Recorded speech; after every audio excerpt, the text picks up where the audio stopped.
किसी समय धर्मपुर नाम का एक राज्य था।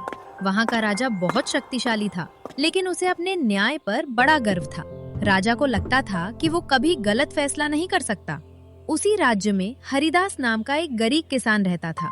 वो बहुत मेहनती और ईमानदार था। अपनी छोटी सी जमीन पर वो कठिन परिश्रम करके फसल उगाता था। एक साल भयंकर सूखा पड़ा। किसान की फसल नष्ट हो गई। कर्ज के बोझ तले दबा हरिदास मजबूरी में राजा के दरबार में न्याय मांगने पहुंचा।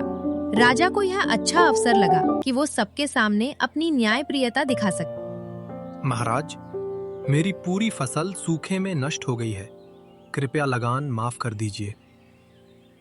राज्य के नियम सबके लिए समान है। अगर मैं तुम्हारा लगान माफ कर दूं, तो दूसरों के साथ अन्याय होगा। राजा के आदेश से हरिदास को लगान भरने के लिए मजबूर किया गया। दुखी मन से वो लौट आया। कुछ महीनों बाद राजा शिकार के लिए जंगल गया। वहां अचानक घोड़ा बिगड़ गया और राजा गिर पड़ा। उसका पैर घायल हो गया। जंगल सुनसान था और मदद दूर दूर तक नहीं थी। उसी समय हरिदास उधर से गुजर रहा था। उसने राजा को पहचान लिया। उसके मन में क्षण भर के लिए दरबार का अपमान याद आया, लेकिन फिर उसने मानवता को पहले रखा। महाराज, आप घबराइए मत। मैं आपकी सहायता करता हूँ।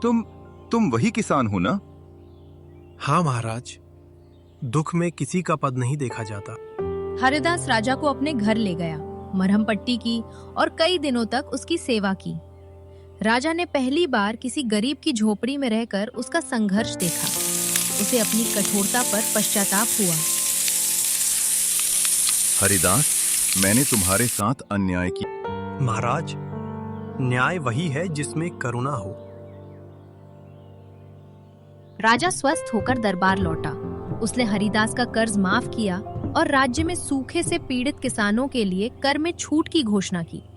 राजा समझ गया कि सच्चा न्याय केवल नियमों से नहीं, बल्कि दया और समझ से होता है। इस कहानी से हमें यही शिक्षा मिलती है कि सच्चा राजा वही है जो न्याय के साथ करुणा भी रखे।